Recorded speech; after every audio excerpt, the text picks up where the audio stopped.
This is Sid and Friends in the morning. For my friends.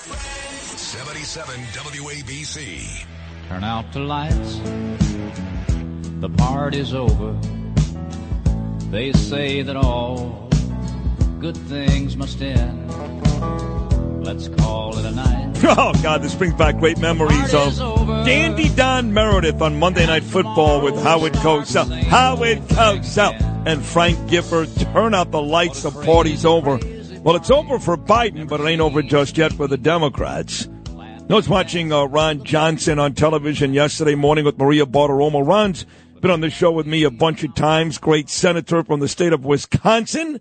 And there is more information coming out this morning about just how badly the Secret Service screwed up. Now it turns out this Trump shooter flew a drone over the rally site. And we know, of course, the Secret Service has electronics that detect drones. So every couple of minutes, there's more information that makes you think, wow, this was really a bad job by the Secret Service, and maybe give some of these conspiracy theorists, like Curtis, a little more ammunition. With that said, here he is, Wisconsin Senator Ron Johnson. Ron, Sid Rosenberg, how are you, pal? Doing well, Sid. Hope you are, too. I'm doing great. Let me first congratulate you and your state. You know, I've been to lacrosse before. I've been to a Green Bay Packer Minnesota Viking game before, but never to Milwaukee. And that was not an easy job. A lot of people, a president that was just shot days before. And I think you guys did a fantastic job. So congratulations. Well, we had law enforcement from all over the country come in and provide the manpower to make sure that nothing got out of hand, nothing did. You know, I appreciate the protesters, by and large, protesting peacefully, but it really was a convention, a lot of energy. The Republican Party has come together. We are completely unified, obviously, because Democrat policies are destroying this country. We saw how infirm President Biden was. We couldn't get him elected. And then, of course, the assassination attempt on President Trump, that completely unified the party. So it was a very good week, and I think people left with a very favorable impression of Milwaukee, and particularly just how nice Wisconsinites are. Yeah, I did. I mean, the weather was beautiful. The people were nice. And one thing I did see, though, you talk about protesters, forget about Trump. It was the first day I was there. It was Monday, and it was beastly hot that day, Ron. And, you know, the perimeter was very difficult to get around. You guys had so much security. So I had to make my way. I had to walk from the arena to State and Water Street. I know you know where that is. I had no idea where I was. But that's where the Uber was going to pick me up. And right across the street, there was a massive, and I mean massive, pro-Palestinian rally. Now, I'm a fervent Jew, and I can't stand that.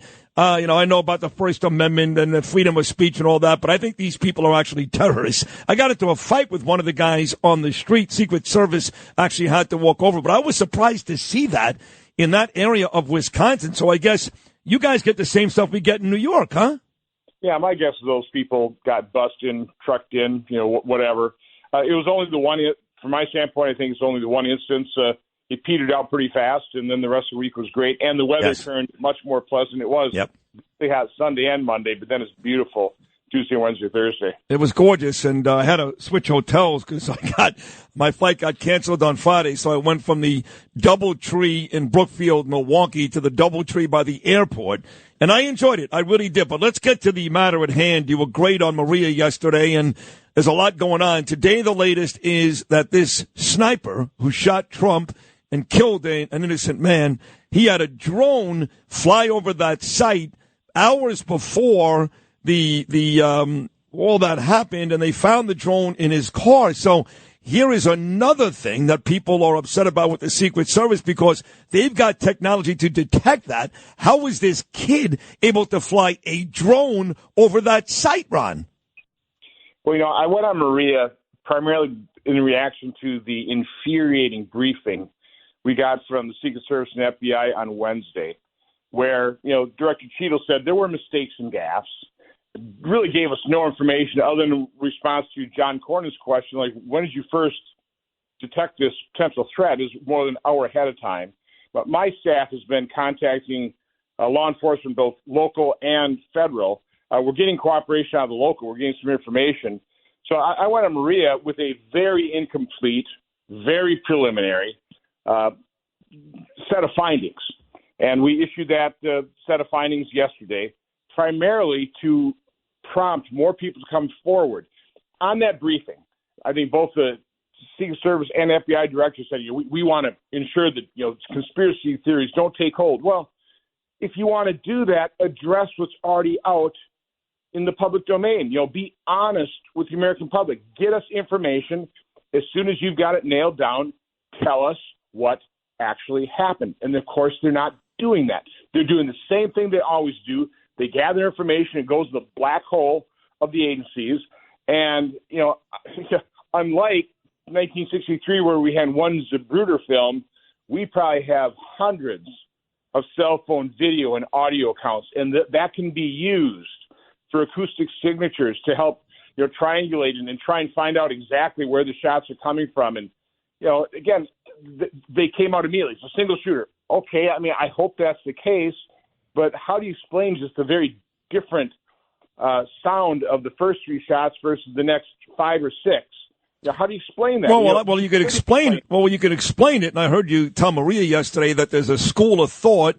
And look, I don't believe this was a conspiracy. There's a conspiracy here to hide it. I don't. I think they were just inept. But you're right. Until they give us facts, we have to leave everything open. But how can I explain it is that those were the Secret Service guns firing at the sniper. No, we don't know. That, again, by not being transparent to the public. For example, there's plenty of reports that there were multiple requests from the Trump campaign to beef up security protection. They denied those until all of a sudden, well, I guess it's true.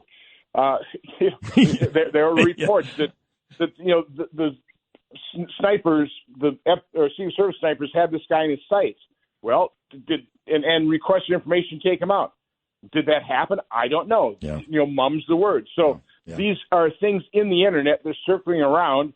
The longer you take to address these things, if they're untrue, to refute them, the more this, again, conspiracy theories grow and they take hold, and they're going to be more difficult to refute. No, I agree with you. I agree with you. So did you say yesterday, too, that you had people tell you that there was as many as 3 gunmen at this event?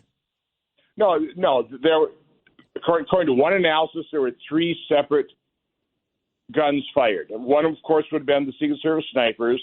It appears that there may be 2 other guns fired. Again, I don't know. I'm not an expert. Right. You listen to the video. It's reasonably convincing. Whether it's completely false, I don't know. But because it's convincing, I think the FBI ought to. Why are you saying it was a single shooter? Put up the facts there. If you know where all the bullets landed, you know the trajectories. Come out with that evidence. Right, so if you're saying there were 3 different guns heard, then the assumption is going to be that there were 2 shooters and Secret Service. Or the assassin might have used 2 guns. Gotcha. Who knows? Right. So let me ask you, too, when you talk about, you're right. Be more transparent. Right. So when you talk about the assassin, too, and this is what had me tune into Maria, because I saw her promo this with Pete Hegseth earlier. She said, there's a story about a guy in a gray sport jacket who with no credentials, somehow was able to climb up the ladder and was actually asking people to take photos of the dead sniper, in which they gave it to this guy, and we still have no idea to this day whether this guy was Secret Service or not. Did I hear that correctly? Not the way I'm telling it. Okay, so the Beaver County snipers, they were the first people up there. They were then joined by Allegheny County Bomb Squad members and a guy in a suit. Okay, it was the members of the Allegheny Bomb Squad that told the Beaver County sniper team, who had taken the photos, to text those photos to a 215 phone number, which was the phone number of an ATF agent. Okay, but it was the Allegheny County Bomb Squad people that told him to do that. The guy in the suit, I don't know where it came, the gray suit. I think people just assumed was Secret Service. We don't know. Again, my initial report is based on telephone interviews with law enforcement. We need to get far more detailed, transcribed interviews, check all these things out. Again, I completely understand. What I released is totally incomplete, very preliminary. But again, I did it. I need more people to come forward. We need witnesses in the public. We need law enforcement witnesses. We need whistleblowers possibly. I wish I could believe and trust the FBI and Secret Service be honest with their investigation. I can't.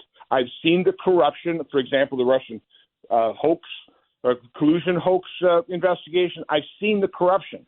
So I certainly understand that the Secret Service has every incentive to cover these things up, to whitewash this, to not show what a grotesque lapse of terrible job. What a security failure this was. That's why we need independent investigations, and these guys got to be transparent. And they're holding true to form.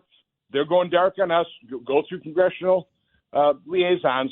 Fortunately, I've got the chairman of the Permanent Subcommittee Investigation. I'm the ranking member who agrees with me. We need to start transcribed interviews now before memories fade. So hopefully that will proceed, and hopefully we'll use subpoena power if we need to.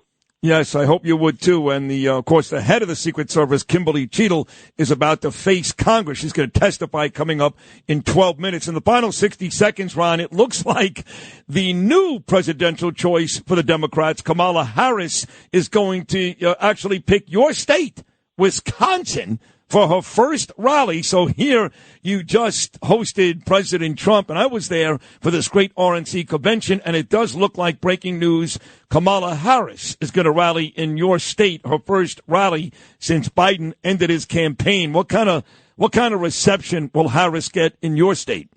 We're a divided state, so she'll have plenty of supporters out here. And, her main supporters will be the mainstream media now, who have certainly ridiculed her in the past. Now Kamala Harris will be the next Messiah.